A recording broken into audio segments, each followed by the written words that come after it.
Most are familiar with the idea that people in ancient times worshipped the sun, but few understand just how many did, nor the incredible number of sites they aligned to it all over the world. More importantly, few understand why.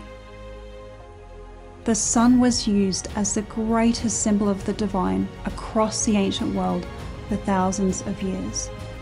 And there is a profound reason which we piece together from ancient texts and traditions.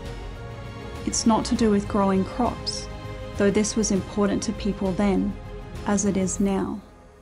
It has to do with deep truths about nature, the universe, and creation. It has to do with a different way of perceiving the world, one which most pay little attention to. It's about who we are, where we come from, and ultimately, why we're here.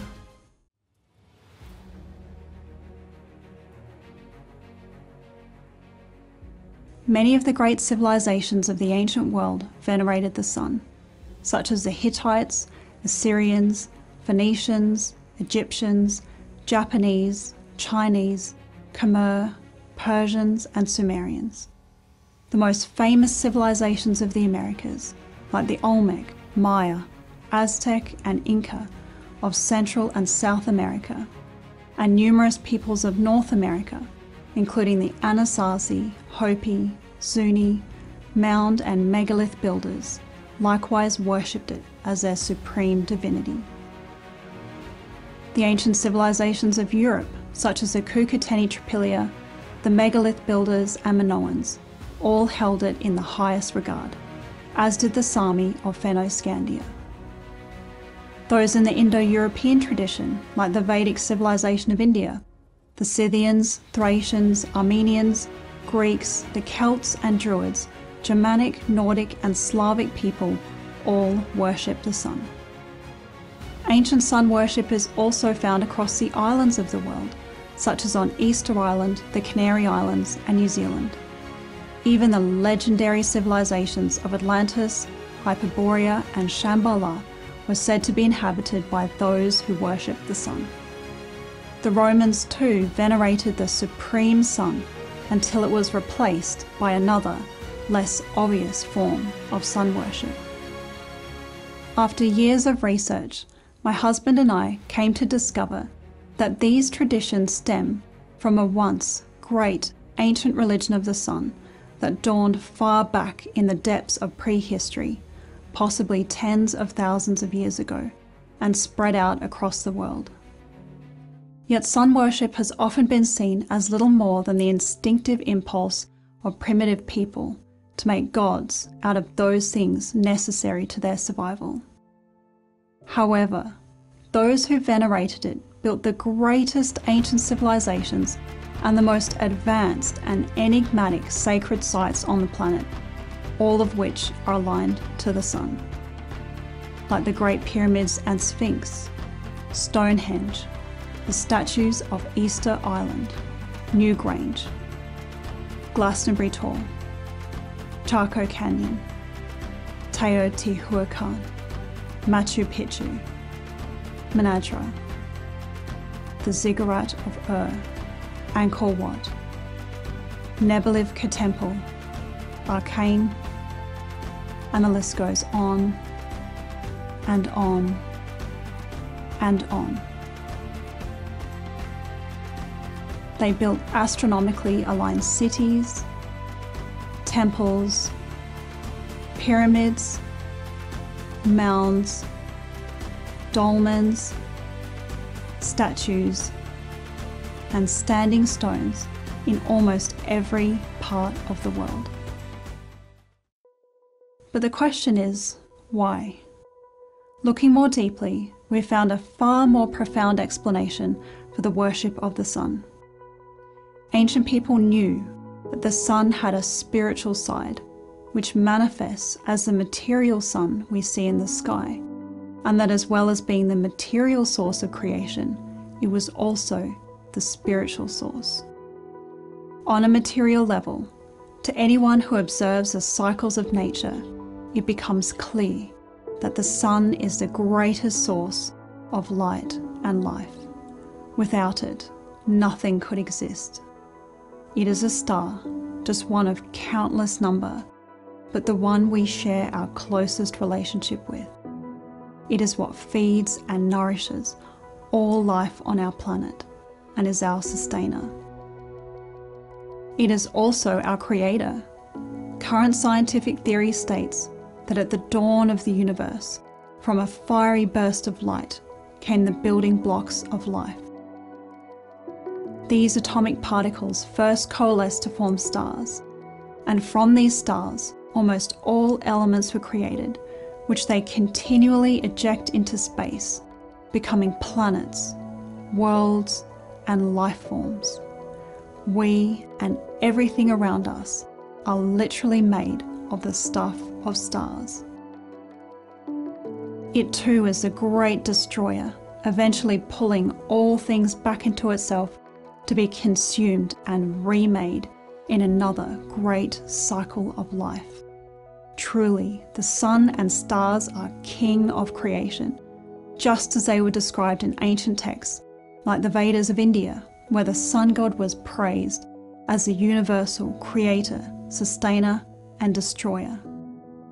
In the beginning, there arose the golden child. As soon as born, he alone was the Lord of all that is. He who gives breath, he who gives strength, whose command all the bright gods revere, whose shadow is death. He who through his might became the sole king of the breathing and dwindling world, who governs all this, man and beast. Solar energy is also the fuel that powers our bodies. It is absorbed by plants through photosynthesis, which humans and animals take in when eating. Combining with the elements of the earth, it builds us. Fire is that energy released. Once burnt out, all that's left is dust. Thus, all form, substance, colour and texture is modified light and energy, which has its origin in the sun and stars, with only time existing between us. This is why fire was also held sacred in the ancient religion of the sun. It was seen as a manifestation of the same divine energy as the sun. There is a divine fire in the earth and in the plants. The waters carry the fire, and the same fire dwells in the rocks. There is a fire within human beings. Within the cows and the horses are sacred fires. The divine fire shines from heaven as the sun. The divine fire extends the wide atmosphere through the wind. O Ahau, O you, sacred fire, purifying fire, you are the hidden spark in all things. You are the glorious soul of the sun. Yet this was not just the worship of an element necessary to life. Ancient texts reveal that many understood the sun was ultimately spiritual in origin. The sun worship of the past in the more advanced societies was really the worship of the spiritual sun, not the physical sun. But what and where is this spiritual sun? Near-death and out-of-body experiences attest to the reality of other dimensions. Even science theorizes that multiple parallel dimensions exist. These have long been written about in ancient traditions as the many realms existing beyond our physical one, where people go after death and where higher and lower beings reside. The sun that exists in the physical world as the fire we see in the sky also exists in the higher dimensions as a spiritual fire and the spiritual source of creation, which is why there is an overlap between natural and supernatural phenomena in accounts of creation in many ancient cultures. The natural phenomenon is a physical, tangible manifestation of the supernatural phenomenon. That is why many spiritual cultures throughout the world venerated the sun. They knew of its spiritual side. Fire's origins trace back into the very highest of dimensions, where it is the force that sustains all life, and even beyond the dimensions into the unknowable, where it becomes impossible to see beyond it to where it came from. This is the realm of Brahman, the absolute, the self-generated, and the Tao, the incomprehensible, immeasurable creator of all things. This knowledge was preserved in Vedic texts. There are two forms of the Supreme Brahman, the material and the immaterial. That which is Brahman is light. That which is light is the sun.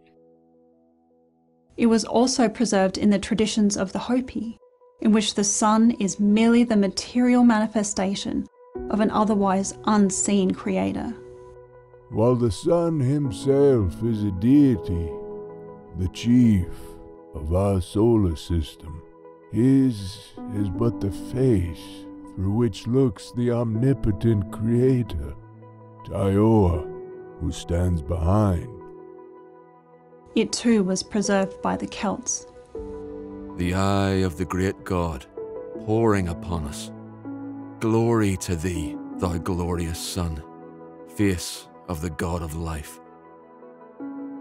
Additionally, ancient texts of the religion of the sun state that the creator is not separate from creation, but permeates it, just as fire and the light of the sun does.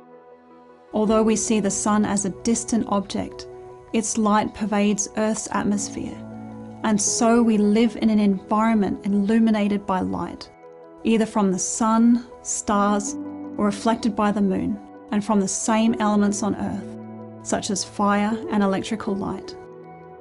This is one of the reasons why ancient people saw the sun as a great outpouring of the limitless, eternal, and all-pervading creator who is both small and great, and at the same time both near and far away. Light can be found in the greatness of the sun and shining from within the smallness of every atom.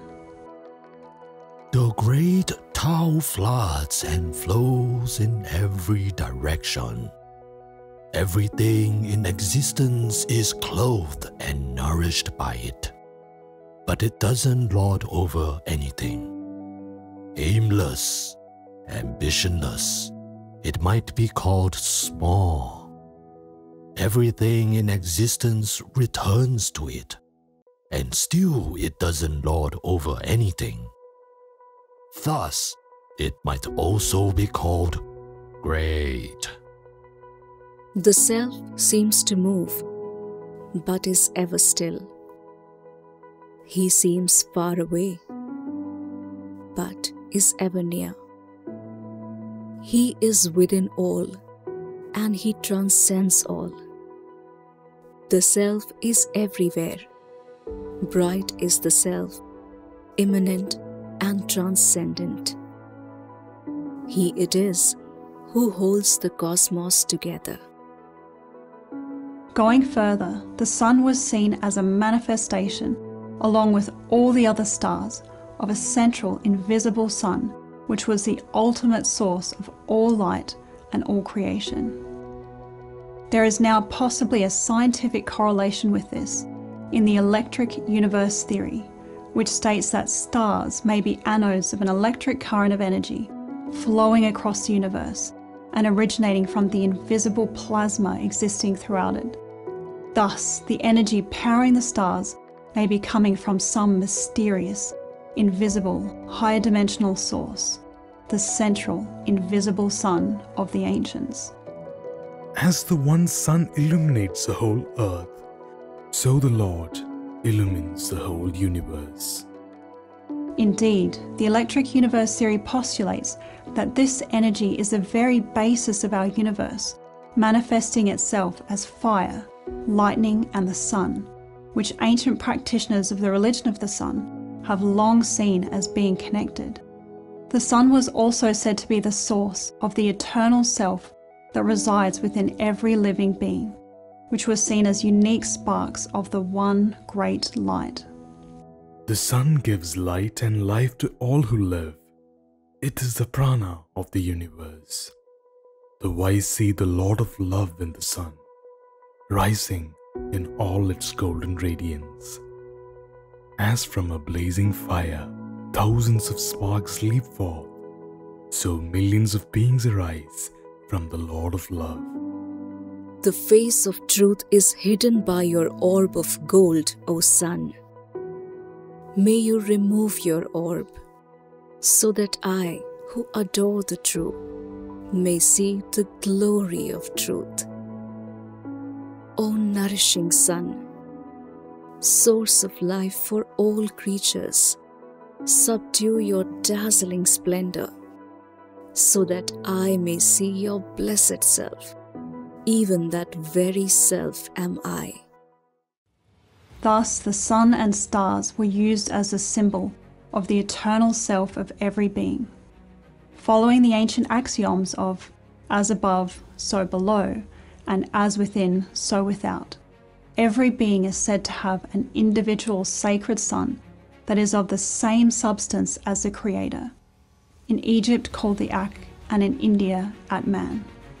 Those who followed the ancient religion of the sun often called themselves children of the sun, including the Aryans of India, the Sumerians of Mesopotamia, the ancient Egyptians, the Maya of Mexico, the Sami of Fennoscandia, the Inca of Peru, the Hopi of North America, and the Gnostics who followed Jesus' deeper message. Believe in the light while you have the light, so that you may become children of light. One of the reasons for this was the recognition that the sun was a source of their being. The aim of the religion of the sun was to return to and reintegrate with one's own spiritual sun and unique star, which became known as self-realization, immortality, salvation, and liberation.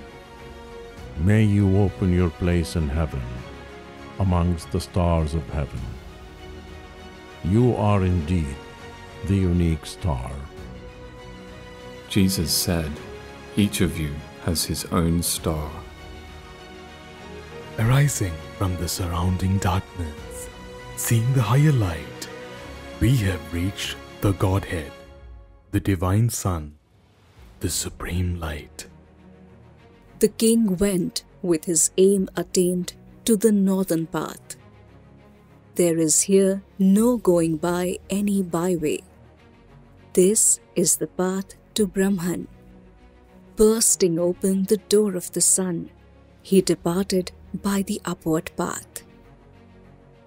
This path my husband and I write about in our book, The Ancient Path of the Sun, and which he discovered was usually symbolized by a sun god whose life matched the progress of the sun throughout the year.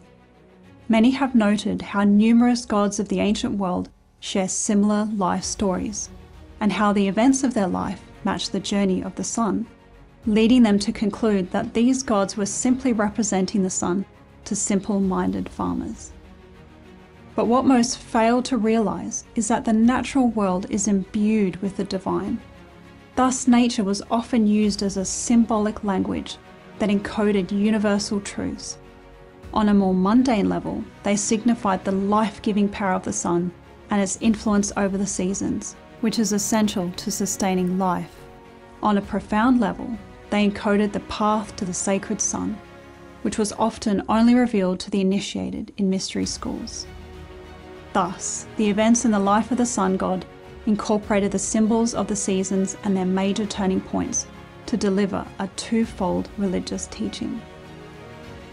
The sun god often descended into the underworld at the autumn equinox to face their egos and inner darkness, was spiritually reborn at the winter solstice, overcame the darkness, resurrected, and became spiritually immortal at the spring equinox, and ascended into heavenly regions at the summer solstice, with this time of greatest light representing the reintegration with one's eternal being.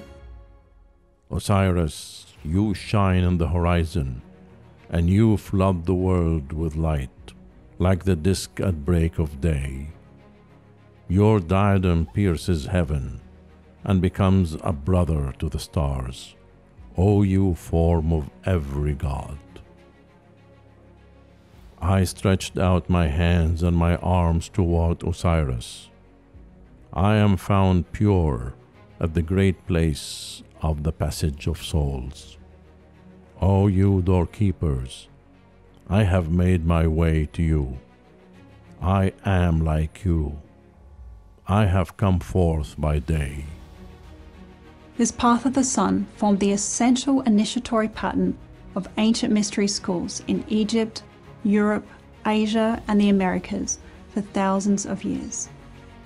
It symbolized the transformation of the individual from out of their lower and animalistic nature into a higher and spiritual state of being. This is why sun gods share so many similarities with one another, why they were associated with the cycles of agriculture, why these symbols were also used religiously, why so many sacred sites were aligned to the solstices and equinoxes, and why these became the most celebrated days in ancient religion. Those who incarnated their spiritual sun became known as sons of the sun, and were often depicted with the sun as a halo around their head. They were as god men and women who worked to spread the knowledge of the sacred sun on earth, leaving behind some of the greatest wisdom teachings in history.